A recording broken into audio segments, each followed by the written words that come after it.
Please be seated. If you are visiting today, you are in for a treat. Once a month, we have, instead of preaching from the pulpit, we have a chancel drama. And so I'll invite Howard to come and give the introduction. The gospel lesson this morning does get a lot of grumbling, and I've heard it. People are apt to say, it's not fair. Well, what Jesus is asking us to think about is not what's fair, rather to think about what is welcoming,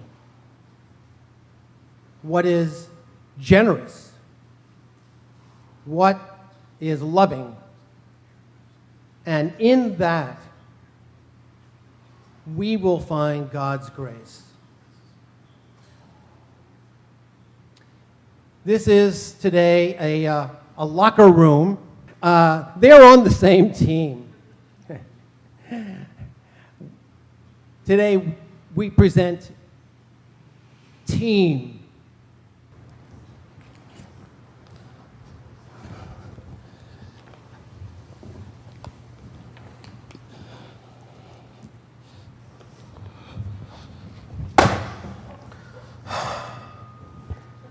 What's wrong? I've had it. We just won. We're headed for the playoffs. You see who Doug is interviewing over there? Sure. It's not fair. We just won a big game in 15 innings. Jose got the winning pitch hit. What's your gripe? I catch the whole game. I work with 6 pitchers. I call the pitches to keep them scoreless.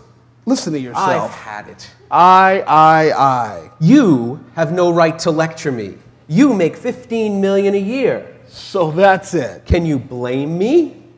I've been through hell with this team. All these lousy seasons. Then they pay $1 zillion for the latest and greatest to take my place. He gets injured in spring training and I'm called back again to save the day at minimum salary. And now we're in first place. That's my point. You're exhausted from the game. Damn right I'm exhausted. And for what? Plenty of guys would love to be in your cleats right now, and they'd happily play for free. I earn every penny of my salary and then some. I'm having my best year ever. No one would argue that. I have a higher average than you do. A fact. I knocked in more runs than you did. Statistics don't lie. A bazillion cameras flash when you come to bat. Fans like homers. So you understand why I'm angry. No. That's right. You're a saint. No. You don't have to say it. Everyone puts you on a pedestal. Because we're winning. You went from a last place team to a contender at the trade deadline. Maybe you'll finally get your World Series ring. So will you. You must feel like you've gone to heaven. I only feel like that when I've given all that I can give. A lot of people give 100% and they have nothing to show for it. In your opinion. Of course it's my opinion. I don't see anyone else here with us. Some people are satisfied when they honor God by giving their all. Such as? Everyone has different gifts to give. For instance, baseball isn't just about players. The first time my dad took me to a baseball game, I heard a man yelling, "Get your red hots! Get your red hots!" I asked my dad what that was, and he smiled and said, "Well, let's find out." He called the man over. My dad told him, we'll have 2 red hots. The big jolly man beamed and shouted, "2 red hots coming up." Dad handed him some money. When I got my red hot, I told Dad, "That's just a hot dog." My dad told me, "Son, when you're here at the ballpark, it's a red hot." When I saw my friends and they asked me about the game, I told them that I ate a red hot handed to me by a big jolly giant man.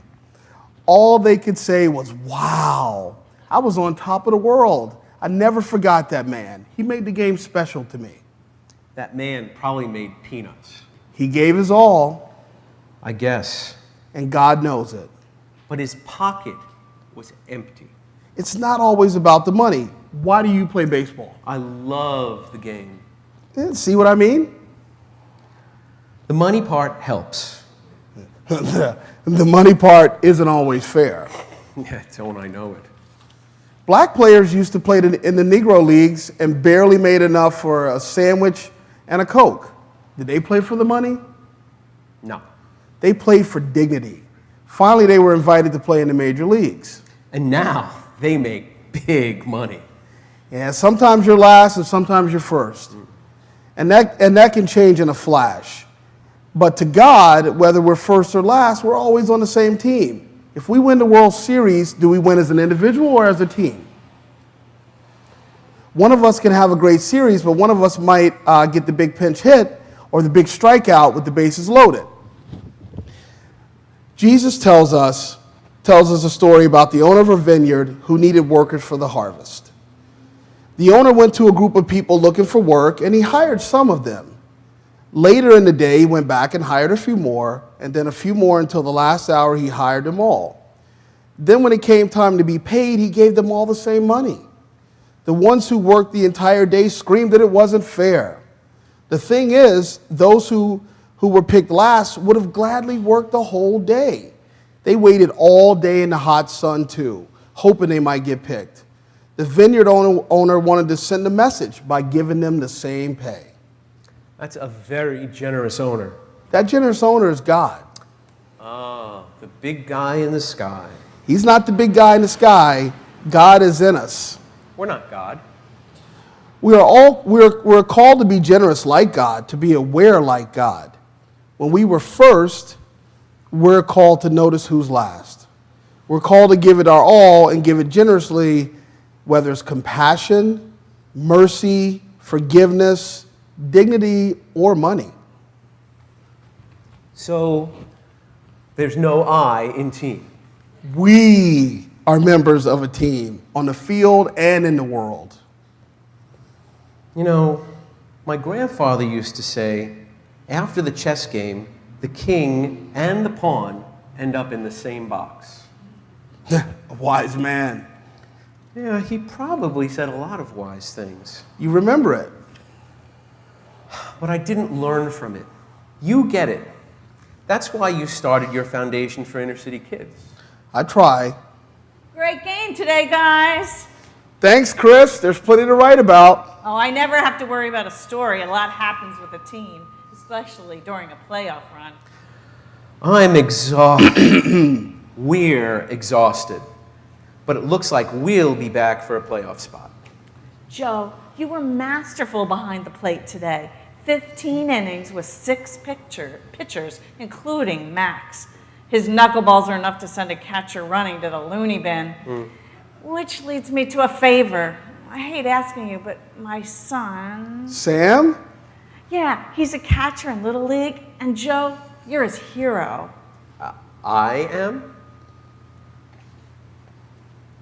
Sam would love your autograph. Sam tries to frame pitches like you. What he really admires is your attitude. Work hard and keep your head down. Thanks. Sure, Sam says you're 100% grit and 0% ego. I guess I have a reputation to uphold. Just keep up the good work. Don't you want Bobby's autograph? He just asked for yours. Bobby, I don't mean to snub you. It's okay. It's just that Sam especially wants Joe's autograph ball. He's his inspiration. I understand. See you tomorrow in Tampa.